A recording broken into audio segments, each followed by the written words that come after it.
Welcome friends to my YouTube channel Muft की पाठशाला. So earlier we have seen in the chapter 1. So मुझे उम्मीद है कि आप लोग को सभी जो जितने टॉपिक्स अभी तक हम लोगों ने पढ़े हैं वो सब आप लोगों को बिल्कुल भी समझ में आ गया है. थोड़ा सा ये वीडियो लेक्चर 4 थोड़ा सा डिले हुआ कुछ पर्सनल रीज़न की वजह से. तो आज हम यूनिट 1 जिसको कि आज हम लोग टोटली कंप्लीट कर देंगे. ठीक है, हम लोगों ने अभी तक क्या क्या देखा है एक बार जस्ट रिवाइज कर देते हैं ताकि आप लोग को रिकॉल हो जाए और आप लोगों को आगे बढ़िया से अच्छे से समझ में आए. तो देखिए ये जो चैप्टर 1 है ना, सिंपल स्ट्रेस एंड स्ट्रेन, ये चैप्टर 1 है ना. इसमें देखिए हम लोगों ने क्या क्या देख लिया. Types of load and deformation देख चुके, types of stresses and strain previous lectures में हम लोगों ने सब देख लिया है. Hooks law, stress strain diagram for ferrous and non ferrous materials देख लिया है. Modulus of elasticity, modulus of rigidity, bulk modulus of materials, है ना, ये सब हम लोगों ने देख लिया. स्ट्रेसेस इन, अच्छा आज से हम यहाँ से शुरू करेंगे stresses in bars of varying cross section and composite sections, है ना. Thermal stresses and strain, thermal stresses in composite sections. Poisson ratios हमने पढ़ लिया. Volumetric strain relation between E G and K, ये चीज़ को हम लोगों ने पढ़ लिया है. आज और देखेंगे आगे strain energy, resilience, proof resilience, modulus of resilience, suddenly applied loads and impact loads. इतने हम थोड़े से जो 2-4 टॉपिक बचे हुए हैं इसको हमको आज देख के ये टोटल चैप्टर 1 को आज कंप्लीट हम लोग 4 लेक्चर में ख़त्म कर देंगे. ठीक है, तो चलिए हम आगे देखते हैं. हम कहाँ तक पढ़े, हम देखते हैं stresses in bars of varying cross section and composite sections. ठीक है, तो जैसा कि आपको पता है हमने पहले जो देखा था, एक बार मैं आपको जस्ट इसको बता दूं. ये जो बार में हम लोगों ने जो देखा था स्ट्रेसेस, है ना, ये सिंपल यूनिफॉर्म क्रॉस सेक्शन थे. देखिए through out the cross section same है. अब जब इसी में जब क्रॉस सेक्शन वेरिंग होंगे आपस में, तब उसमें जब लोड अप्लाइड होगा तो उसमें स्ट्रेस का जो बिहेवियर होगा वो क्या होगा, इसी को हम आगे पढ़ेंगे. ठीक है, बहुत ही सिंपल है. देखिए ये सब हम लोगों ने पहले पढ़ चुका है ना.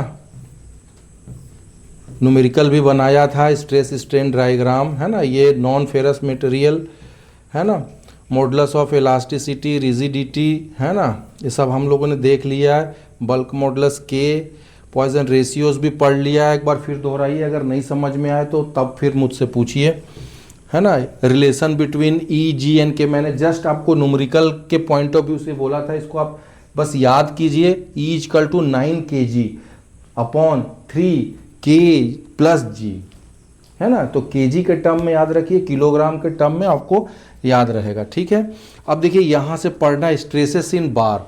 तो बार ऑफ वेरिंग क्रॉस सेक्शंस, जैसा कि मैं आपको पहले भी बोला वेरिंग क्रॉस सेक्शंस, मैं इसका आपको एक वो भी बना देता हूँ आपको एग्जाम्पल.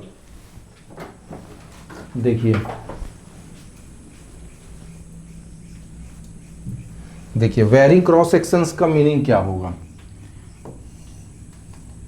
जब कोई ऐसा अगर कोई चीज है, सपोज इस टाइप का है ना, 2 सेक्शन, यहां पर लोड F लग रहा है, इधर लोड F लग रहा है, सपोज इस टाइप का है. तो देखिए ये जो क्रॉस सेक्शन है, ये बार, ये वाला और ये वाला, ये देखिए ये सपोज इसका A1 है एरिया, इसका A2 है. तो ये दोनों अलग अलग वेरिंग क्रॉस सेक्शन हो गया. तो जब इस पे हम फोर्स अप्लाइड कर रहे हैं तो इसके अंदर जो स्ट्रेस होगा उसकी जो बिहेवियर होगा वो कैसा होगा. स्ट्रेस एक बार फिर बता दूं, स्ट्रेस क्या होगा जब हम लोड अप्लाइड करेंगे तो इसके अंदर जो ये मटेरियल है ये इस फोर्स के अगेंस्ट में जो अपोजिट डायरेक्शन में जो लोड एग्जर्ट करेगा, ताकि ये चाहेगा कि डिफॉर्मेशन नहीं होने दो. तो that amount of force per unit of area जो इसके द्वारा लगाया जा रहा है, मटेरियल के द्वारा इसके अपोजिट डायरेक्शन में, है ना, that amount of force per unit area, इस ये जो यूनिट एरिया पे जो फोर्स लगा रहा है दैट इज कॉल्ड स्ट्रेस, है ना. तो स्ट्रेस को मैं आपको जस्ट दोहरा दिया, है ना. अब हम आगे देखते हैं कंपोजिट, और कंपोजिट सेक्शन क्या हुआ। ठीक है, कंपोजिट सेक्शन को मैं फिर से बना देता हूं। ये जैसे ये सेक्शन है, ये सेक्शन है ना, ये सेक्शन है, ये एक बार है, दूसरा ये है ना। अब सपोज ये एमएस का है और ये एल्यूमिनियम का है, तो इसी को हम कंपोजिट सेक्शन बोलेंगे, है ना। जब दो अलग अलग मटेरियल से बने हुए चीज एक साथ आपस में जुड़े हुए और उस पर कोई लोड अप्लाई हो रहा है, either it is compressive or it is tensile load, so that is called a composite material, है ना। और कंपोजिट सेक्शन, ये पूरा मिलके कंपोजिट सेक्शन कहलाएगा, कंपोजिट सेक्शन। ठीक है, तो हम कंपोजिट सेक्शन में भी पढ़ेंगे कि क्या बिहेवियर होता है स्ट्रेस का when the load is applied, है ना। Either it will be compressive or it will be tensile. Okay, तो आगे चलते हैं। देखिए, तो types of bar of varying cross section, though there are many types of bar of varying cross section in the field of strength of material at the following are important from the subject point of view. ठीक है, इसको पढ़ लीजिएगा, हमारे subject of point of view से क्या important है। There are बोल रहा है कि बहुत टाइप्स ऑफ बार होते हैं, बट हमारे सब्जेक्ट पॉइंट ऑफ व्यू से क्या इंपॉर्टेंट है उसको हम यहाँ मेंशन किए। बार्स ऑफ डिफरेंट सेक्शंस, अभी हमने जैसा देखा था बार ऑफ डिफरेंट सेक्शंस थे, है ना। Bars of uniformly taper sections, bar of uniformly taper sections, मान लो टेपर है ना, टेपर है, सपोज ये ऐसा है ना, ये ऐसा है। अब इस पे अगर लोड अप्लाई हो रहा है ना, तो ये लोड अप्लाई हो रहा है ना, तो ये टेपर सेक्शन को बोल रहा है। ठीक है, बार्स ऑफ कंपोजिट, कंपोजिट मैंने आपको बताया कि कंपोजिट मीन्स कि जब दो डिफरेंट मटेरियल्स के बार आपस में जुड़े हैं और उस पर लोड हो रहा है, लोड लग रहा है, तो उसका बिहेवियर क्या होगा। ठीक है, यहाँ तक क्लियर है। अब आगे हम लोग चलते हैं।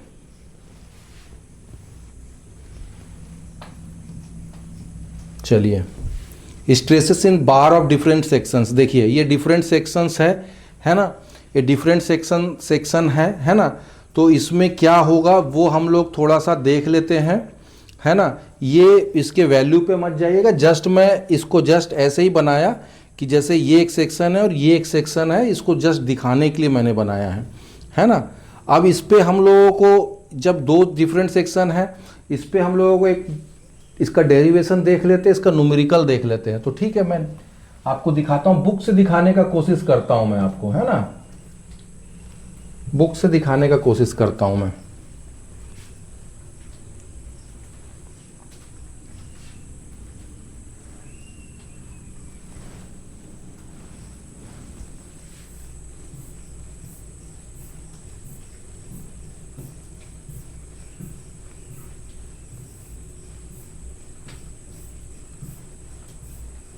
आप लोग को बुक से दिखा देता हूं ताकि आपको बिल्कुल क्लियर समझ में भी आ जाएगा, है ना। हम बुक से देख लेते हैं और न्यूमेरिकल भी हम लोग देख लेते हैं, और आज कोशिश करेंगे कि इस यूनिट को हम ख़त्म कर दें, है ना। उसके बाद हम लोग नेक्स्ट यूनिट पकड़ेंगे। ठीक है, चलिए, ये देखिए,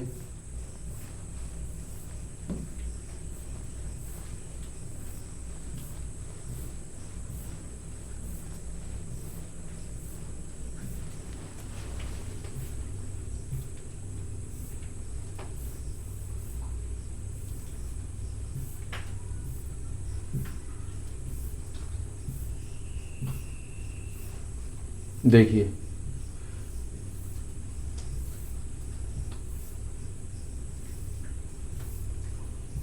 ये सब न्यूमेरिकल है ना। पहले इसका हम थ्योरी समझ लेते हैं, उसके बाद हम लोग न्यूमेरिकल को देखेंगे, है ना। ये देखिए, अभी देखिए, इसको हम थोड़ा सा पढ़ लेते हैं, है ना। देखिए, है ना, stresses in bars of different sections. इसी को हम लोगों को पढ़ना है। देखिए, sometimes a bar is made of different length having different cross sections areas as shown in figure. ठीक है, इस फिगर में देखिए तीन पार्ट में ये बार है, मतलब एक पूरा ही बार है, बट इसका जो सेक्शंस हैं वो अलग अलग हैं। जैसे देखिए यहाँ पर A1 है, इसका जो एरिया है इसका A2 है, इसका A3 है। इसमें देखिए P लोड लग रहा है, इधर भी P लोड लग रहा है। कोरोस्पोंडिंग जो लेंथ है वो L1 है, L2 है एंड L3 है। ठीक है, क्लियर है। अब देखिए, in such case the stress strains and hence changes in length in each section is work out separately. अब देखिए इसमें क्या बोल रहा है कि इसमें जो स्ट्रेस स्ट्रेन है ना, और जो लेंथ के करस्पॉन्डिंग जो चेंज इन लेंथ है जिसको हम लोग स्ट्रेन बोलते हैं, वो सभी सेक्शन में अलग अलग हम लोग देखेंगे, है ना, और देखने के बाद सबको ऐड कर देंगे। ठीक है, अब देखिए उसी को ये बोल रहा है। तो P जो फोर्स है यहां पर देखिए P फोर्स है ना, देखिए ये P फोर्स है, ये P फोर्स है acting on a body. E modulus of rigidity, modulus of rigidity मैंने पहले भी पढ़ाया है, उसका सिग्निफिकेंस भी पढ़ाया है। ठीक है ना। और जब हुक्स लॉ जब देखे थे उसमें भी मैंने बताया था, हुक्स लॉ क्या बोलता है, within the elastic limit stress is proportional to strain. और जब उसको हम इक्वल से अगर इक्वल से जब हम रिप्लेस करते हैं तो एक कांस्टेंट E लगता है, that is called modulus of elasticity. ठीक है, तो वही है L1 लेंथ ऑफ सेक्शन 1। देखिए ये L1 length of section 1 A1, देखिए ये क्रॉस सेक्शनल, और L1 L2 A2 corresponding value of section 2 and so on. देखिए ये कोरोस्पोंडिंग सेक्शन, ये इसकी वैल्यू है A2 A1। ठीक है, we know that change in length of the section 1। देखिए हम लोग पहले भी पढ़े हैं, है ना, ये पहले भी पढ़े हैं, ये वाला हम लोगों ने डिराइव कर चुका है ना, डेल एल के टर्म में PL upon A upon E, मतलब ये डेल है ना, stress is proportional to strain. एक बार फिर बता दूं क्या, देखिए stress is proportional to strain. अब स्ट्रेस को हम P से अगर डिनोट कर रहे हैं, is equal to E into strain क्या होता है, मैं बताया था डेल L अपॉन L, यही होगा, है ना। तो और है ना, और स्ट्रेस बराबर क्या मैंने बोला, है ना, stress upon force upon area, मतलब P by A is equal to E upon EM, sorry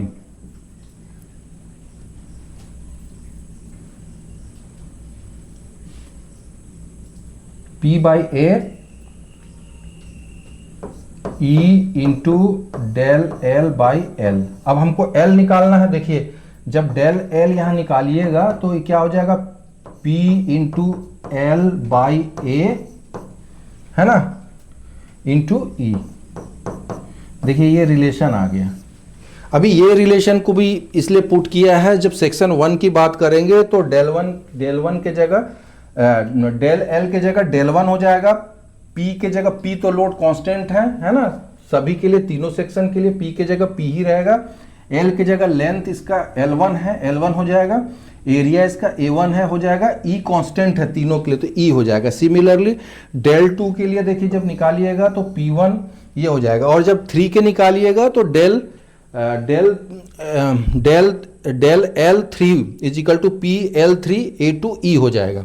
ठीक है, for the deformation of the bar, है ना, तो डिफॉर्मेशन तीनों में, जब डिफॉर्मेशन की वैल्यू अगर हम लोग डेल्टा अगर बोलते हैं तो तीनों ऐड हो जाएगा, और अगर और बार होगा तो और ऐड हो जाएगा। देखिए ये रिलेशन आ गया डेल, है ना, del 1 plus del 2 plus del 3 so on. ठीक है, तो इसमें जब आप वैल्यू पुट कर दिए हैं P1 ये जो हम लोगों ने निकाला, अब P बाई A ये जो कांस्टेंट है कॉमन आ गया, है ना, तो L1 by A1 plus L2 by A2 plus L3 by A3। Sometimes the modulus of elasticity different from the section in. ठीक है,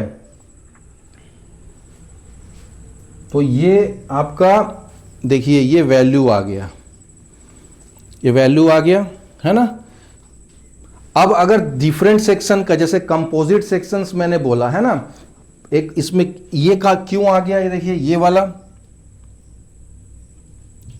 ये इवन क्यों चेंज हो गया, बिकॉज अगर कंपोजिट सेक्शन से मतलब अगर डिफरेंट मटेरियल्स से है तो उसका ई चेंज होगा। पहले भी बताया हूँ, ई जो होता है वो चेंज होता है, स्टील के लिए बहुत ज़्यादा होता है, रबर के लिए बहुत कम होता है ना।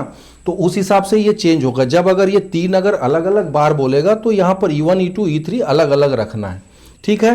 तो ये हम लोग का डेल एल निकालने के लिए ये फॉर्मूला आ गया सेक्शन का। अब देखिए इसी पे बेस्ड है आपका ये न्यूमेरिकल, है ना।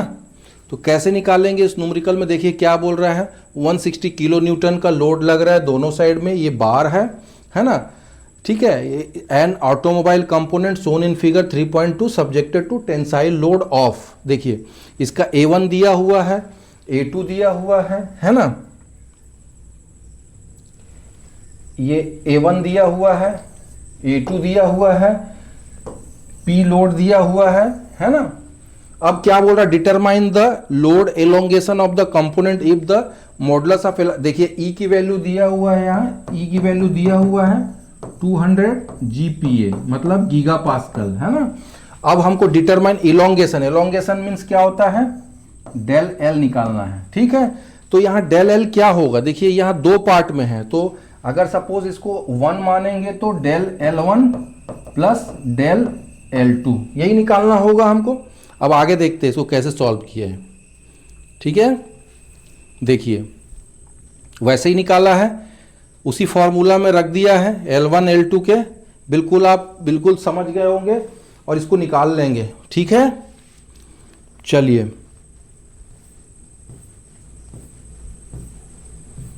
अब हम इसके आगे देखते हैं, है ना।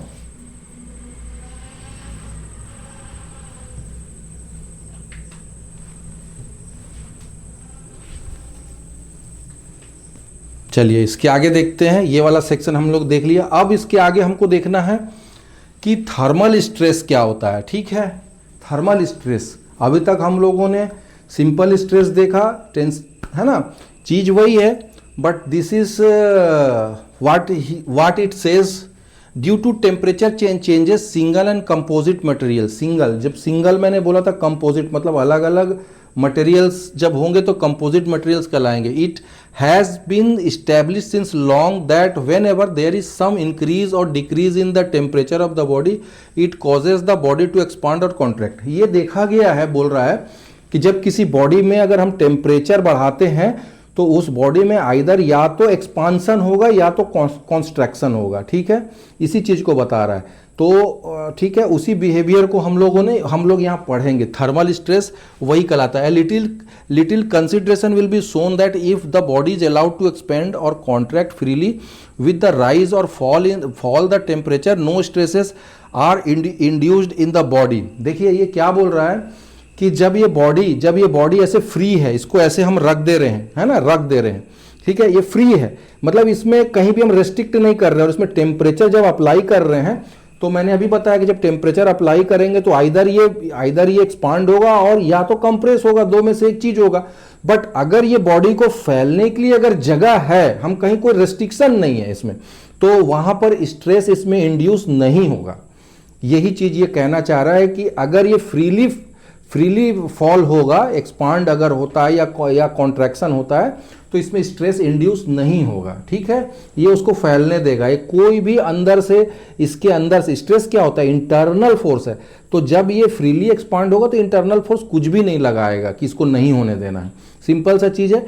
बट अगर जब मैं इसको ऐसे रेस्ट्रिक्ट कर देता हूँ और इस पर अगर मैं इसको गर्म करता हूँ तो ये क्या होगा, ये बिल्कुल एक्सपांड होगा। और ये मैं इसको रेस्ट्रिक्ट किया हूँ तो इंटरनल फोर्स क्या करेगा, ये इसमें जब एक्सपांसन होगा तो ये इसको दबाना चाहेगा, मतलब दबेगा, ये बार तो दबेगा, तो इसमें जो इंटरनल फोर्स एक होगा जो ये चाहेगा कि ये ना दबे, है ना। तो वो तब इसमें जो फोर्स जो इस इंटरनल जो होगा वही कहलाएगा stress, thermal stress, due to thermal expansion हो रहा है टेम्परेचर बढ़ाने के कारण। आई होप आप लोग समझ गए होंगे, बट अगर नहीं समझे होंगे तो एक बार आप कमेंट बॉक्स में मुझे कमेंट कीजिएगा, ठीक है। तो ये वही चीज़ को बोल रहा है। इसमें इम्पॉर्टेंट यही चीज़ है कि हम उसको रेस्ट्रिक्ट कर रहे हैं कि नहीं। अगर फ्रीली अगर ये बॉडी है तो इसमें स्ट्रेस इंड्यूस नहीं होगा, और अगर रेस्ट्रिक्ट हो रहा है तो इसमें स्ट्रेस इंड्यूस होगा। और अगर इसमें स्ट्रेस इंड्यूस्ड हो रहा है तो दैट अमाउंट ऑफ स्ट्रेस और उसमें कितना उसमें हमारा एलोंगेशन या कॉन्ट्रैक्शन या शॉर्टन हो रहा है, उसी चीज़ को हम निकालना है। फॉर्मूला वही है बेसिक, ठीक है। चलिए, थर्मल स्ट्रेसेस देखिए, है ना, इसको देखिए कैसे निकाल रहा है, हम बुक से ही समझ लेते हैं, ठीक है। थर्मल स्ट्रेस को वो ज़्यादा अच्छा होगा, बुक से ही समझ लेते हैं, है ना। आपके खुरमी के चैप्टर 5 में दिया हुआ है, और आप चैप्टर 3 के जो न्यूमेरिकल है उसको बिल्कुल सॉल्व कीजिए। उसमें डिफरेंट सेक्शंस ऑफ दिया है, डिफरेंट टाइप्स ऑफ, उसको आप लगाइए न्यूमेरिकल को। और जहाँ भी दिक्कत होता है आप कमेंट बॉक्स में देखिए, है ना, मुझसे बात कीजिए। और एक चीज़ और बोलता हूँ, अगर आपको थोड़ा भी फ़ायदा हो रहा है तो लाइक बिल्कुल कीजिए, और इसको आप सब्सक्राइब कीजिए, ताकि ये इससे भी रिलेटेड जितने भी आगे जो हम लोग पढ़ेंगे वो आपको डायरेक्ट ही मिल जाए, within a no time आपको वो वीडियो अवेलेबल हो जाए, ठीक है। चैप्टर 5 देखना है हमको।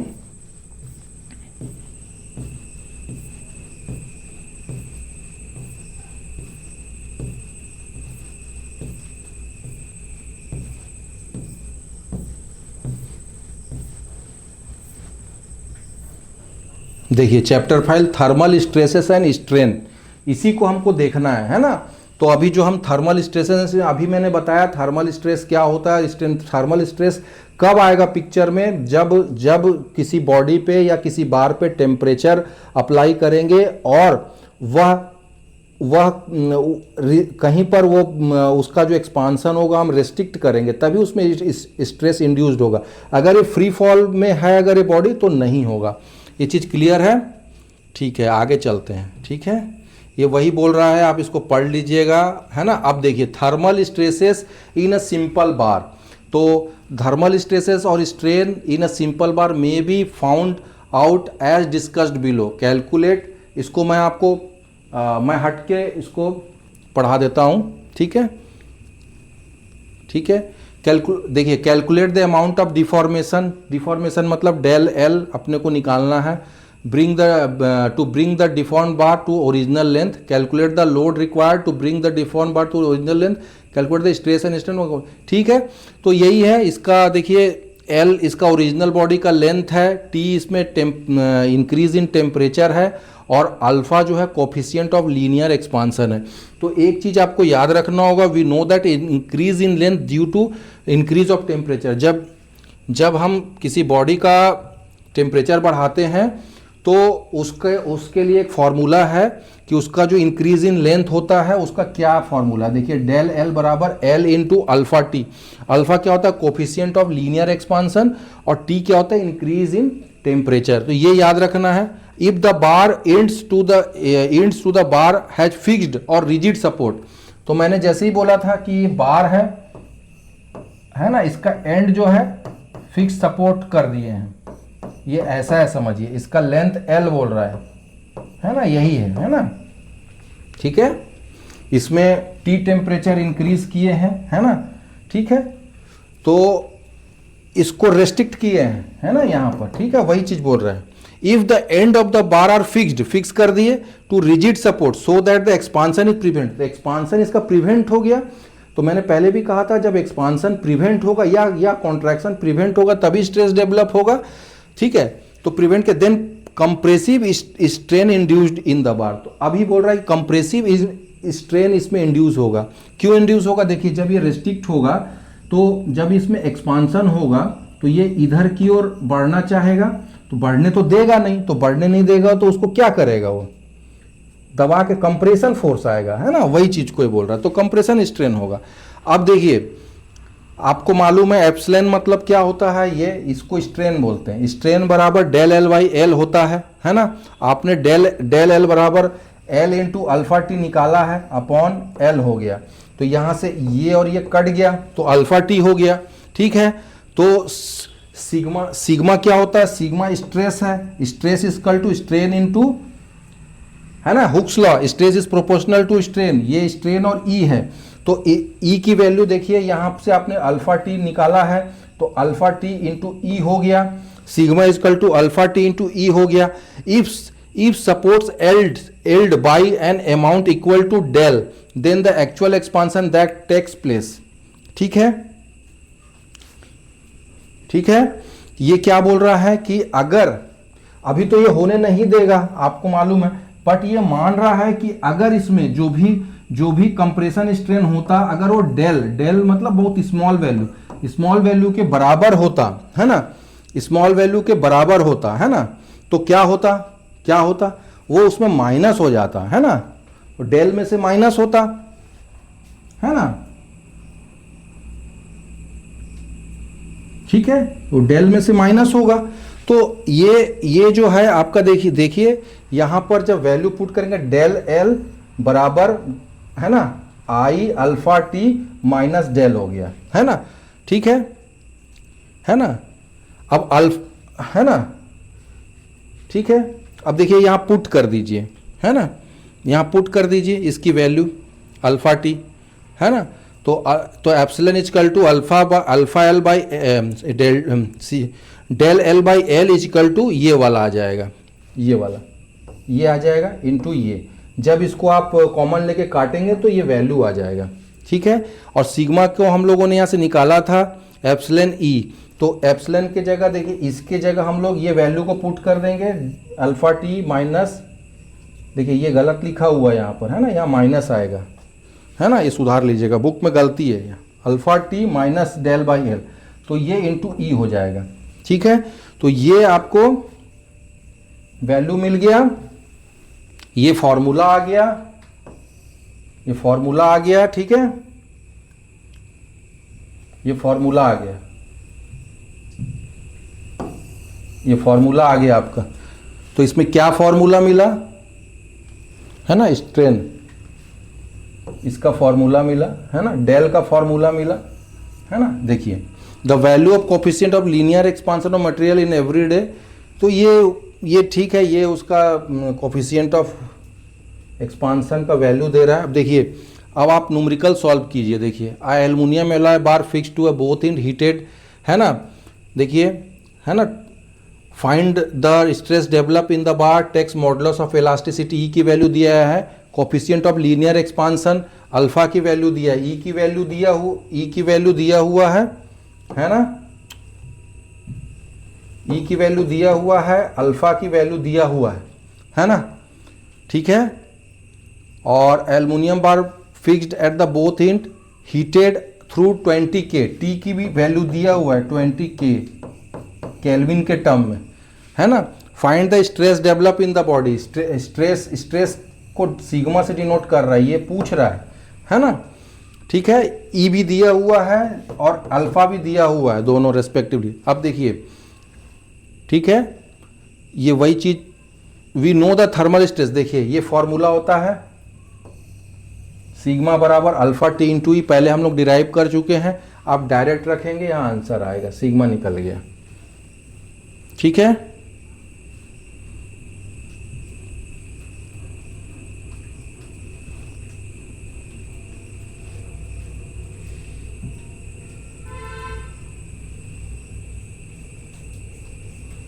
ठीक है, चलिए ऐसे ही इस पे आपको न्यूमेरिकल बनेंगे, मैं और इसमें नहीं जा रहा हूँ, नहीं तो वीडियो काफ़ी लंबा हो जाएगा।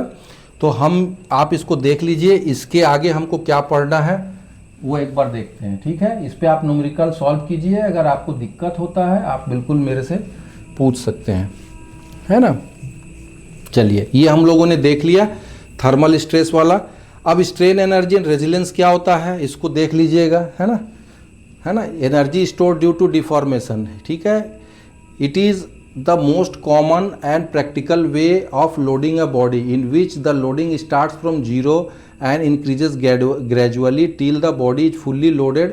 When we lower the body with the help of crane, the body first touches the platform on which it is to be placed. On further releasing the chain, the platform goes on loading till it's fully loaded by the body. This is the case of gradually applied load. Now considering the metallic bar subjected to gradually. देखिए ये जो है strain energy and resilience में पढ़ेंगे when, जब हम body को हम लोगों को क्या पढ़ना है, बॉडी को जब ग्रेजुअली लोडिंग कर रहे हैं. देखिए जब कोई हम चैन ब्लॉक से, जब आप देखे होंगे अगर मैकेनिकल के स्टूडेंट, चैन ब्लॉक से जब हम उठाते हैं तो धीरे धीरे उसकी लोडिंग करते हैं जैसे जैसे हाइट बढ़ता है ना, तो उसी को हम ग्रेजुअली लोडिंग बोलते हैं. तो जब ग्रेजुअली लोड करेंगे किसी बॉडी में तो उसमें जो उसका जो स्ट्रेन एनर्जी का वैल्यू क्या होता है उसी को हम लोगों ने डिराइव किया है. देखिए यहाँ पर P जो है ग्रेजुअली अप्लाइड लोड है, A उसका क्रॉस सेक्शन ऑफ बार है, L लेंथ है, E modulus of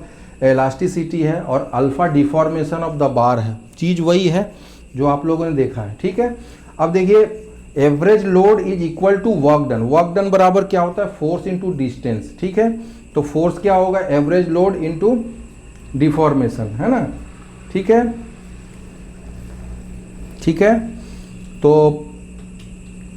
P/2 del L बराबर P/2 स्ट्रेन इनटू L, तो 1/2 है ना. चलिए इसको बुक से देख लीजिए, इसको भी बुक से देख लीजिए, है ना.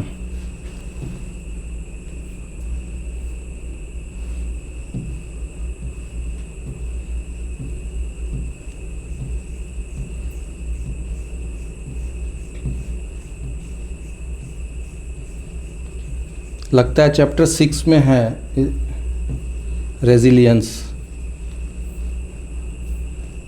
है ना. देखिए नहीं, इसमें भी नहीं है.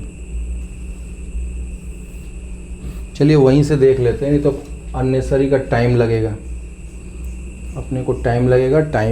ठीक है, तो ये उसका रिलेशन है. इसमें एवरेज लोड है, जीरो से जब P हम लोडिंग कर रहे हैं, है ना, जीरो से जब P लोडिंग कर रहे हैं तो एवरेज लोड क्या होगा, 0 + P/2, ये एवरेज लोड हो गया, है ना. इनटू डेल क्या होता है, डिस्टेंस, है ना. तो ये लोड मतलब फोर्स इनटू डिस्टेंस, ये वर्क डन होता है ना. तो इसको P/2 इंटू डेल एल को हम डेल एल के जगह ये लिख सकते हैं. देखिए डेल एल की जगह एप्सिलॉन इंटू एल, ये एल है ना, एप्सिलॉन इंटू एल, तो एप्सिलॉन इंटू एल लिख दिए, ये है ना, ये एल है ना, ये एल है. अच्छा 1/2 है ना. ठीक है, अब एप्सिलॉन की वैल्यू क्या होती है, stress is proportional to strain, है ना. तो यहाँ पर आप ये वैल्यू को पुट कर देंगे तो आप जब देखेंगे तो 1/2 सिग्मा स्क्वायर V/E हो जाएगा, है ना. ठीक है, V वॉल्यूम कैसे होगा, A into L, area into length volume हो जाएगा. देखिए एरिया इंटू लेंथ वॉल्यूम हो जाएगा, है ना. ठीक है ना. ठीक है, तो ये एक रिलेशन आ गया. We also know the modulus of resilience बराबर strain energy per unit volume. ठीक है, ये फॉर्मूले को याद रखिए, आपको इसी से न्यूमेरिकल बनेगा, उस न्यूमेरिकल को आप सॉल्व कीजिए. तो जब मॉडुलस ऑफ रेजिलियंस क्या होगा, strain energy per unit volume. ठीक है, ये वॉल्यूम क्या होगा, यूनिटी हो जाएगा. जब ये यूनिटी हो जाएगा, तो ये क्या आ जाएगा, सिग्मा स्क्वायर बाई 2E. ये रिलेशन आ गया, आपको इसी से न्यूमेरिकल बनेगा. ठीक है, चलिए रेजिलियंस का डेफिनेशन देख लीजिए. It is a commonly term used for the total strain energy stored in the body. जितना भी रेजिलियंस किसको बोलेंगे, जो total strain energy stored in the body जो होता है वही रेजिलियंस कहना. Sometimes the resilience also defined the capacity of strained body for doing work when it springs back on the removal of the strain force, है ना. अब देखिए इसमें इसको भी याद रखिए, प्रूफ रेजिलियंस क्या है. It is also known as the term used for the maximum strain energy which can be stored in a body. This happens.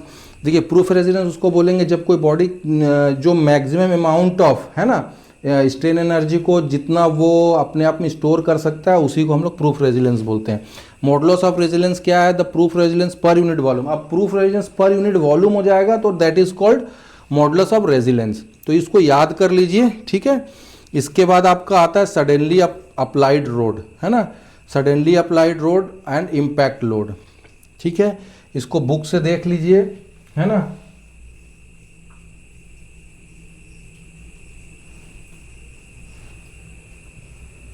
Book से देख लीजिए, स्ट्रेंथ ऑफ मटेरियल की बुक से।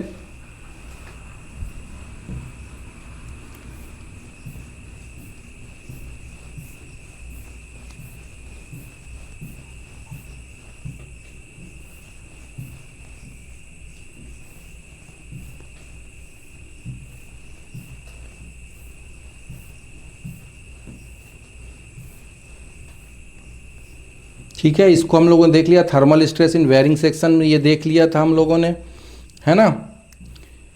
ये हम लोगों ने निकाल लिया था, ये भी आगे वही है। ठीक है, ठीक है। कंपोजिट बार्स देखिए, जैसे मैंने बोला था कि थर्मल स्ट्रेस कंपोजिट बार स्टील और ब्रास का जो दो बार है ना, इस टाइप के जब बार आएंगे उसको कंपोजिट बोलते हैं। ठीक है, इसका भी डेरिवेशन है ना, है ना। ये अब 1 2 करके हो जाएगा, है ना। आप इस बुक को रिफ़र कीजिए और यहाँ से देखिए, है ना, यहाँ से आपको एक रिलेशन मिलेगा। ये न्यूमेरिकल, आप ये उसी बेसिस पे न्यूमेरिकल बनेगा। आप इसको देख लीजिए, नहीं समझ में आए मुझसे पूछिए। ठीक है, हम इसमें और समय नहीं ज़्यादा हम लोग देंगे। ठीक है, इसके बाद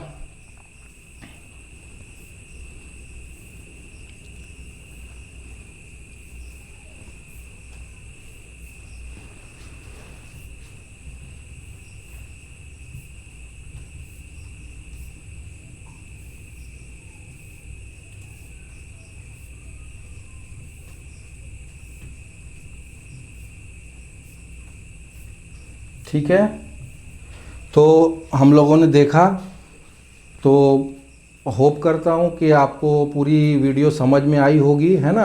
और आप बुक को, खुरमी की बुक को रिफ़र कीजिए। तो हम लोग फिर से देख लेते हैं हम लोग क्या क्या पढ़ लिए, है ना। हम लोगों ने जो पढ़ लिया मैं बता देता हूँ आपको।